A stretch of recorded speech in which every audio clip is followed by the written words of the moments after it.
On the first afternoon when I was speaking, I made a very brief reference to 1933, the banking crisis in the United States, and how FDR recognized that this was not a problem that could be solved within the traditional framework of economic theory and policy, that this was a problem that reflected the relationship between the economy and the society. And so the strategy he chose, though it was supplemented by many sound economic measures, he fundamentally went to the social and political roots of the banking crisis. Many of you will recall in 1978, a mini crisis of that type hit Chrysler Corporation. That was the time when Lee Iacocca took over. He had been president of Ford. And within 3 years, Chrysler lost $3.3 billion, which sounds like chicken feed today, but it was more money than any corporation in the history of the world had lost up until that time. All of the prognosis on Wall Street was that within 6 months maximum, Chrysler would be bankrupt. This was the time when the Japanese onslaught was the quality, small cars, fuel-efficient cars. It was already the second oil crisis. Prices were skyrocketing. Inflation was there. Quality of the American cars was quite low, and Chrysler was the last on the list. And it was generally believed, all the experts on Wall Street predicted that this company will fold. At that time, I had an opportunity to do an unsolicited study of Chrysler, and I wrote to Iacocca, and I said, certainly all the experts are correct. Chrysler can fold because any company can collapse if it follows the wrong policies, but that's not necessary. Chrysler has enormous underutilized capacities. If Chrysler uses all those capacities, in fact, it could emerge much stronger than before. In the next 3 years, Chrysler earned a net profit of $3.3 billion. I don't know if they did that on purpose, if you can do that on purpose, because it was so poetically symmetrical. More money than the company had earned in the previous 59 years since it was founded by Walter Krauss. Economy in a wider context. What is that wider context? I'm going to make just 9 points. A number of them have been mentioned in one sense or another. My first is the premise that the society that we're trying to study and be scientific about is a complex, conscious, integrated living organism undergoing a continuous process of evolution. It's not a mechanism, it's not a machine, and I think Robert's 2 conceptual systems really brought out that very well, so I don't need to go into it. But I would like to emphasize the term integrated and living. Best analogy for this is the human. I was going to say human body, but then we tend to think of only the physicality of the body.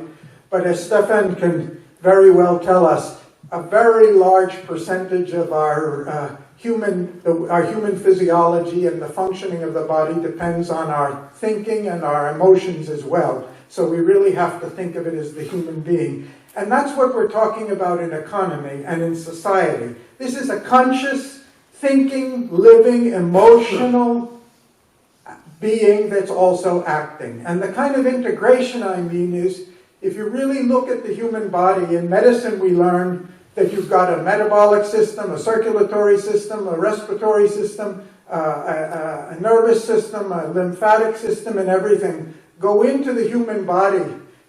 You only need 1 course in anatomy to know when you go into the human body. Those systems are abstract conceptions. The body is an integrated whole. No system exists in isolation from the others. They are all fully integrated with each other. And I think that's the truth within economy, but much more so when we look at economy in the wider context of society. So this is the first point. The second, Karl Popper once said with reference to the social sciences, beware of misguided naturalism in the social sciences. Beware of trying to apply the principles that worked in natural science, the formulations, the mathematical analysis, the immutable universal rules, to a science related to conscious human beings.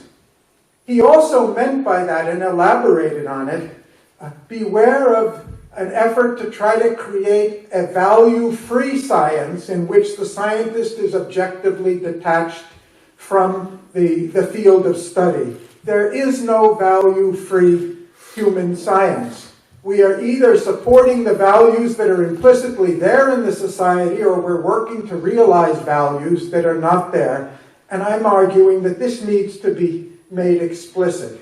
I've mentioned it already, so I'm just repeating that human science, economic science, has to be value-based. We have to evaluate it in terms of how effectively it's addressing the needs, aspirations, welfare, and well-being of human beings in a sustainable way. And if it's not doing that, it doesn't matter how valid the formulas appear or how good the math appears in itself. It's a failure as a social science. I raised the point yesterday in one of my comments, and others have also done it, that if we look at economy, its purpose is to serve society. If we look at any component of the economy, like financial systems, financial markets, the only valid legitimacy for them is how well they serve the economy that's supposed to serve the society. And if they're developing in other directions, it doesn't matter what our formulations and our algorithms say. We have an aberration, we have a disease, we have a cancer. It doesn't matter how good the math is. 2 Nobel Prizes have been given for scientists who developed computerized algorithms which were the basis for financial crises. The Nobel Committee thought they were worthy of prizes. I thought it's a good justification for dissolving the Nobel Committee because they're perpetuating idiocy and they're a threat to humanity today. The third point is, it's been mentioned already, Robert also, that we've got to think of social science, I didn't say economy, not only economy, in an evolutionary sense. And what do we mean by that? That term is used in many different ways today. What I mean by that is, human beings as a society are evolving. We have aspirations that are growing, our awareness is widening, our knowledge is growing, our capacity for organization is increasing in complexity. The values we're seeking to fulfill, we all seek greater freedom, greater capacity for accomplishment, greater interaction, greater innovation, greater creativity and individuality. And our social science has to reflect these fundamental aspirations and show us how to realize them more effectively. This point is all covered, but I think it's important that just to note it again, that I'm talking about economy as an open system that's interacting and mutually interdependent with all the other major dimensions of society. Minister Silva mentioned it in his morning. He said he started his speech on the Wednesday morning by saying he's going to look at the economic, political, and social implications of economics. And I'm just broadening it to, he didn't specifically mention ecology, though I'm sure he would have agreed with it. I'm just broadening it to be more comprehensive. We can use the word multidisciplinary for this or interdisciplinary, but when I use the word transdisciplinary, I'm talking about something a little different. I'm trying to talk about what is common to all of the social sciences. What is their foundation, which they have in common? Because after all, whether we're working politically, economically, socially, technologically, or in any other field, we are human beings who go through certain processes to relate to each other, organize our life, and accomplish. Robert and others have spoken to some of the fundamental principles of systems theory, self-organization, emergence, and network, which is a good example, I think, of transdisciplinary principles. But they're not the only ones.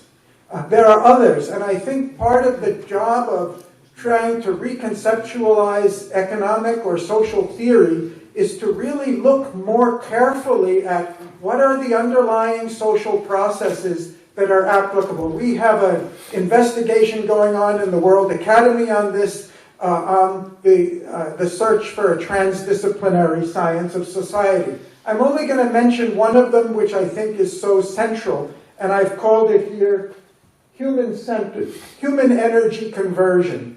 But in order to do that, I'm going to go to the next topic, which again, I was very happy to see that the minister felt this was so important to the issue of economy that he put it right on the table in his opening remarks, and that is social power. If we look at society as a living organism, it has energy, it has capacity. That capacity is growing. That capacity gets expressed in achieving results. Are we tapping the full potential that the society has? What can we do that will bring out more of the energy, more of the creativity, utilize more of the capacities? To me, that's the fundamental challenge of economics, is how to do that, how to engage. That's the challenge as a management consultant when I go into a company. The answer doesn't lie in the financial statements. It doesn't lie with the financial assets. It lies with the society and its energy and potential and the human beings within it and the organization that it's using. And very importantly, how the power in the society is being utilized.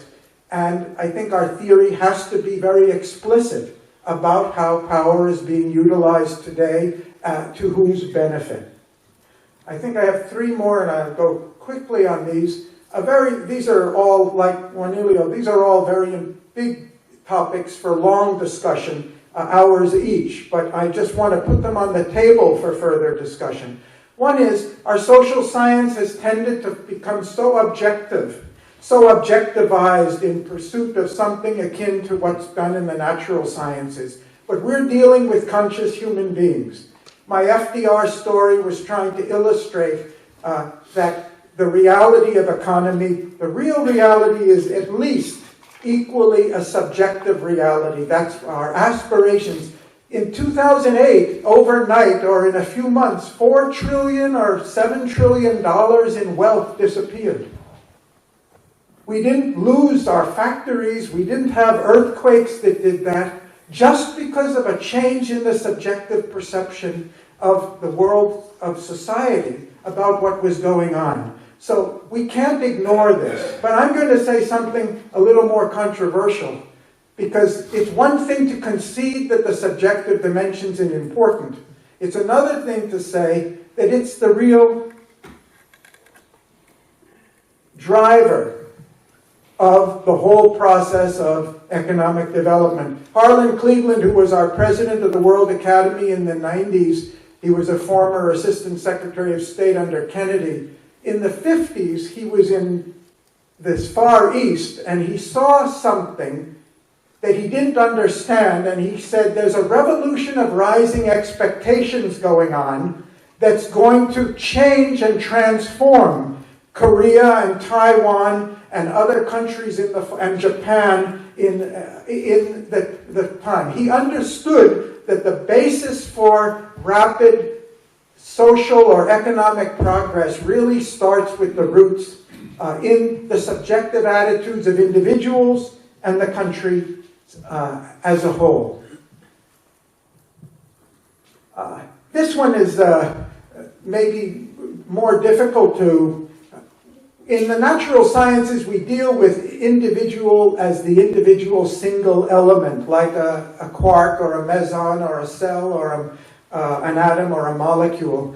But in society, we're dealing with unique individuals. Partly we have things in common, but partly we have unique conscious choice. So I wrote an article to illustrate this a few years ago called Steve Jobs Nobel Laureate. Just to illustrate the point that one man, and I'm not trying to make him a saint or anything like that, but just as an illustration, because the example, one person by perceiving social needs that others hadn't perceived, and by perceiving creatively ways to meet those needs, one man not only created the most valuable company in the history of the world, but changed the world. And can we ignore in economic theory that the real catalytic action for creativity and evolution starts with individuals? And what does our theory say about the potential for the future if we learn how to tap that individual energy more effectively? So finally, we have been using in our NET group the phrase human-centered economics, and I just wanted to clarify what that means to me. That the development and creative expression of human aspirations, energies, and capacities, individual and collective, is the real driving force and ultimate determinant of the direction and character of economic development.